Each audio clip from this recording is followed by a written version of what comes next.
வணக்கம் சொந்தங்களே. இன்றைக்கி நான் உங்கள்கிட்ட சொல்ல போகிற தினம் ஒரு தகவலில் உங்களை சந்திக்கிறது ரொம்ப மகிழ்ச்சி அடைகிறேன். இன்றைக்கி நான் சொல்ல போகிற விஷயம், நான் ஏற்காட்டுக்கு போகிறேன். ஏற்காடு போகிறேன். இது வரைக்கும் போனதில்லை. எப்படி போனேன் அப்படின்னா, எல்லாம் ஒரு இடத்துல உட்காந்து பேசிட்டு இருந்தேன். எனக்கு படிப்பே ஏறல. சாமி எங்கேயாவது வேலைக்கு போனால் பரவாயில்ல, இந்த தாட்டையே தான் என் மனசில் இருந்தது. அப்போ ஒரு ஃப்ரெண்டு இருந்தான். அவன் சமையல் வேலை செய்கிறவன். அவன் சொன்னான், ஏற்காட்டில் ரெட்ரீட்னு ஒரு இடம் இருக்குது, பெரிய ஹாஸ்டலு, வெள்ளைக்காரங்க எல்லாம் படிக்கிற ஹாஸ்டலு. அந்த ஹாஸ்டலுக்கு போனீங்கன்னா அங்கே தங்கவேல்னு ஒருத்தர் இருப்பார். அவரும் அந்த கேன்டீனில் வேலைக்கு சேர்த்துக்குவாங்க. நல்ல சம்பளம், தங்குறதுக்கெலாம் இடம், சாப்பாடெலாம் சூப்பர் சாப்பாடு. அப்போல்லாம் சாப்பாட்டுக்கு ரொம்ப கஷ்டம். சூப்பர் சாப்பாடு. அப்படி சாப்பாடு மெயினாக சூப்பர் சாப்பாடு எனக்கு பிடிச்சி போச்சு. நான் ஒரு லெட்டர் எழுதி தரேன், நீ அதை எடுத்துகிட்டு அங்கே போடா, வேலை தருவாங்க அப்படின்னா அவன் சொன்னான். என்னுடைய சக நண்பன் தான். அவன் சொன்னான், என்னோட ஸ்கூல் எல்லாம் படித்தவன் தான் அவன்.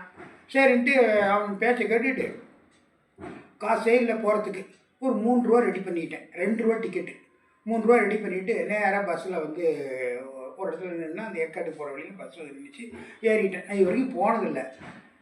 முதல்ல அப்படியே ஒரு 2-3 டர்னு போகுது. வடன்னு நடுக்குங்க, குளிர். இங்கே அக்னி நட்சத்திரம், குளிர் நடுக்குது. என்னடா அது, ஏற்காடுன்னா இப்படி, ஏற்காடை பற்றி உயிர் பேசுவாங்க. அதனால் இப்படி தான் ஏற்காடுங்கிறது இவ்வளோ இதாக இருக்கட்டு போயிட்டு மேலே போயிடுச்சு. போய் கரெக்டாக மதியானம் ஒரு 12 மணிக்கு, கரெக்டாக 12 மணிக்கு இறக்கி விட்றாங்க. இறங்கினேன், அப்படி கண்ணில் தண்ணி வருது, காதெல்லாம் அடைச்சிக்கிச்சு, நடுக்குது. அப்படியே நடந்து கேட்டு அந்த இடத்துக்கு போயிட்டேன். பெரிய இதுங்க, ஏறக்குறைய ஒரு 50-100 ஏக்கராக இருக்கும். வெறும் வெள்ளைக்காரங்க எல்லாம் படிக்கிறானுங்க. அங்கே போய் கேட்டில் போய் கேட்டேன் வாட்ச்மேன்கிட்ட.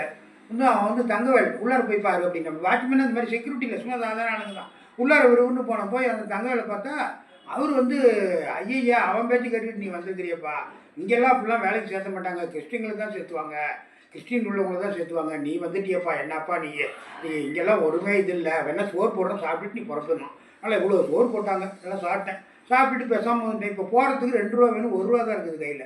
என்ன பண்ணுறது, வழியே இல்லை, பேசாமல் நடந்தே போயிடலாம் அப்படின்னு. அங்கேருந்து பார்த்தா எல்லாம் சின்ன சின்ன வீடாக தெரியுது, மேலேருந்து பார்த்தா கீழே இதில். நடக்கிறேன். நடக்கும்போது இந்த பெருவரில் இருக்கு பாருங்க, இறக்கமாக இருக்குல்ல, அதில் அடிபட்டு ரத்தம் ஊற்றுது. அப்படியே நடந்துகிட்டு இருந்தேன். ஒரு லாரி விறகுலோடு ஏற்றிட்டு போய் அவன் இறக்கிவிட்டு ரிட்டன் திருப்பி ஏற்றிட்டு வந்துட்டாங்க. நான் 5 டர்னு வந்துட்டாங்க. கடைசியில் அவனாக பார்த்து இறக்கப்பட்டு ஜவான் வண்டியில் ஏற்றிட்டு கொண்டு போய் கீழே இறக்கி விட்டான். வீட்டுக்கு சேர்ந்தேன். இப்படி தான் என்னுடைய முதல் ஏற்காட்டு. வணக்கங்க. நாளைக்கு தினம் ஒரு தகவலில் உங்களை சந்திக்கிறேன். பாய்.